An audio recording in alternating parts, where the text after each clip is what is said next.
Hello दोस्त, कुछ लोगों का कमेंट आया था कि आज से 3-4 दिन पहले न्यूज़ आया था जिसमें वैकेंसी कितना है, कितनी पोस्टें खाली है, जोन वाइज डिटेल क्या है, वीडियो लोगों ने बनाया था। तो मैं यहाँ पे कुछ एनालिसिस करना चाहूँगा और एक गलती या मिथ्या कहें कि जितना खाली पोस्ट है उसमें से घटा देंगे प्रजेंट रिक्रूटमेंट यानी ग्रुप डी और एनटीपीसी, तो न्यू रिक्रूटमेंट निकल जाएगा।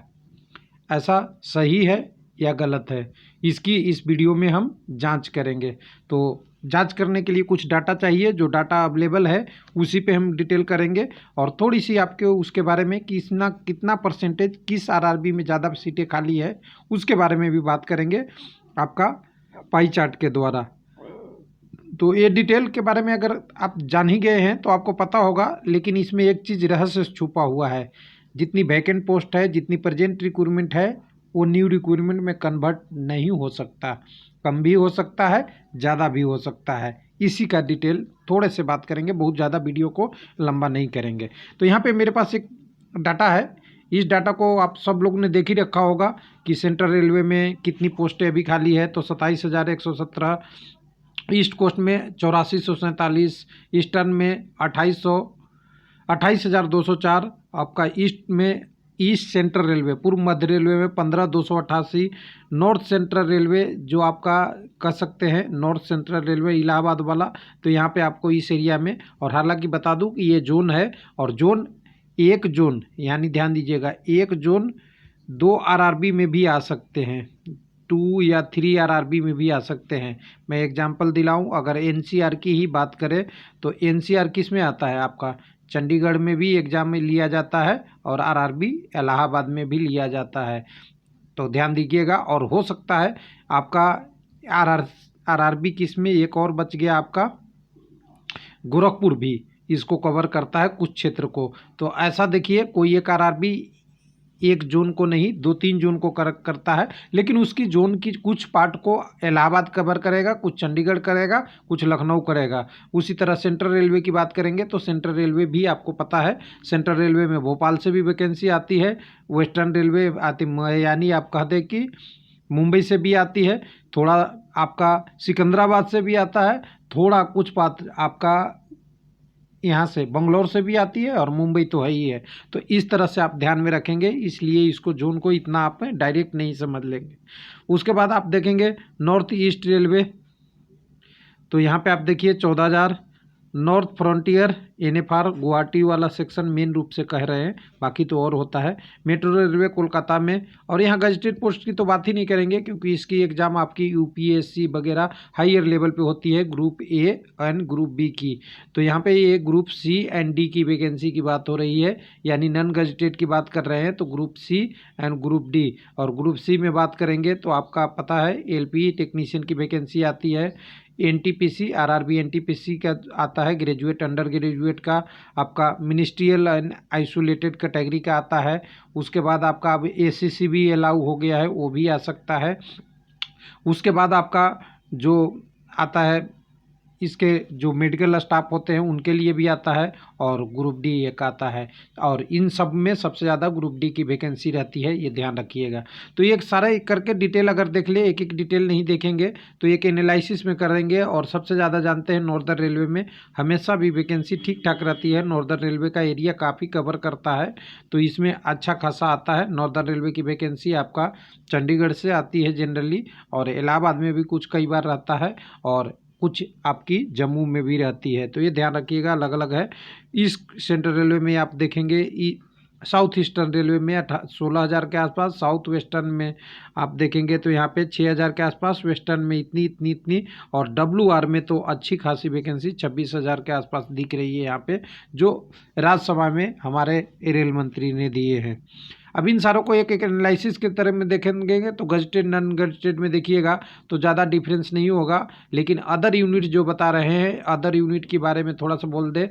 जैसे आपका RDSO होता है, ये अदर यूनिट में काउंट होता है। आपका वर्कशॉप होता है कई जगह, और कुछ ऑफिस जो हैं कई सारे अलग अलग चीज़ है। वर्कशॉप भी कई बार जैसे आपका डिवीज़न में भी काउंट होता है, अलग से भी काउंट होता है। तो यहाँ पे आप ध्यान, डिवीज़न नहीं सॉरी, जोन में भी काउंट होता है या अलग भी हो सकता है। इसी तरह आपकी आरआरबी है उसमें भी पोस्ट खाली होगा। हो सकता है आपकी रेलवे मंत्रालय के जो और सारे ऑफिसें हैं या अदर विभाग हैं उसमें भी हो सकता है, उसको अदर यहाँ बोला है, तो यहाँ ध्यान रखिएगा। तो ये सारे है डिटेल है, लेकिन इस डिटेल को हम थोड़ा सा एक और समरी के रूप में लाएंगे।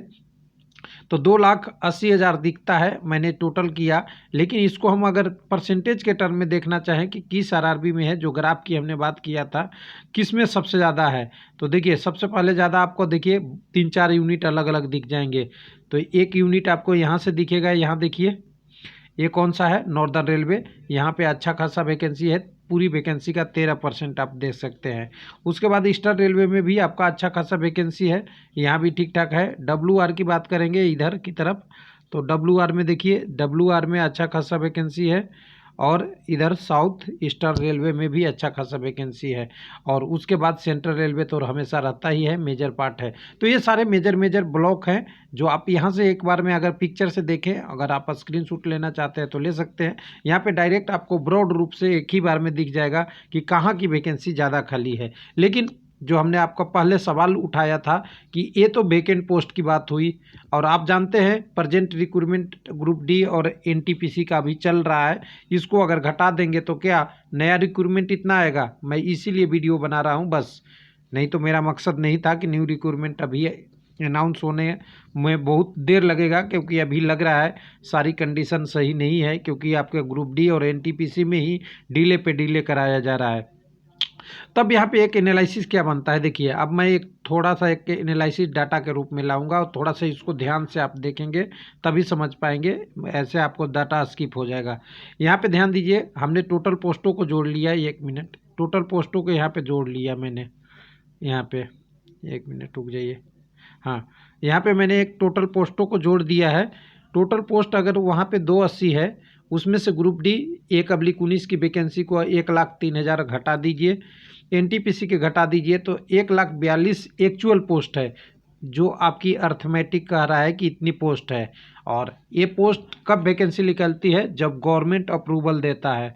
गवर्नमेंट जब अप्रूवल देगा तभी निकलेगा, और हो सकता है इससे कम भी दे और इससे ज़्यादा भी दे। कम कब देगा, जब इतनी पोस्ट खाली है और इसमें से कम भरना है तब, और ज़्यादा कब देगा उसका एनालिसिस नीचे।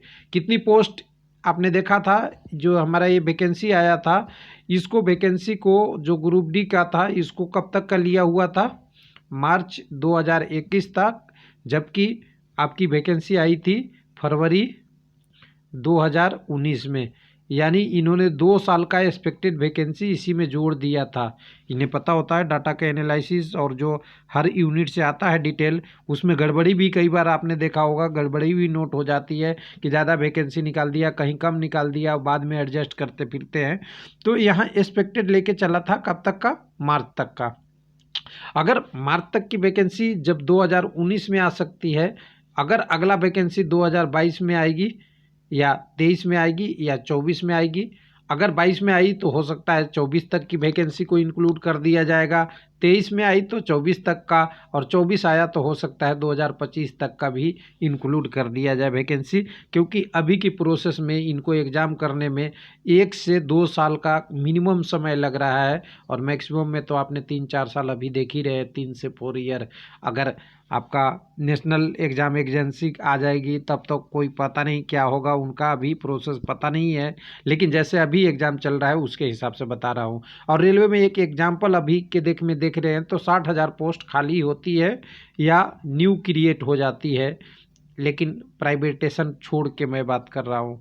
तो यहाँ पे ये जो आपकी 60,000 पोस्टें क्रिएट होती है, यानी खाली होने से या किसी के छोड़ने से या नया कोई पोस्ट क्रिएट होता है, तब उस कंडीशन में देखिएगा तो अगर 2022 में वैकेंसी आई और एब्सोल्यूट रहा तो इतनी पोस्ट आएगी, 23 तक का तो इंक्लूड कर लिया तब यहाँ पे इतनी हो जाएगी, और फाइनल हमें लग रहा है कि जब भी अभी वैकेंसी आएगी 24 तक का इंक्लूड करके लिया जाएगा लगभग, तो ये वैकेंसी एब्सोल्यूट बनती है। अब इसमें से 3,52,000 में से कितने पोस्ट आरआरबी निकालेगा ये पता नहीं है।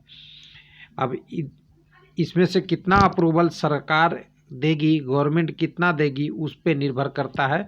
यानी आप ये अर्थमेटिक और मैथमेटिक्स में नहीं पढ़े रहिए कि जितनी वैकेंट पोस्ट है, जितनी खाली पोस्ट है, उसमें से प्रेजेंट पोस्ट घटा देंगे तो न्यू रिक्रूटमेंट होती है। यहाँ तो बहुत सारे लॉजिक लगती है, सरकार को कितनी पोस्टें लेनी है, कितनी खाली है, कितनी पे काम चल जाएगा और कितना नहीं निकालेंगे, या कितना और ज़्यादा निकाल देंगे तो हमें अगले इलेक्शन में अच्छा खासा बेनिफिट मिलेगा, ये भी एक फैक्टर होता है।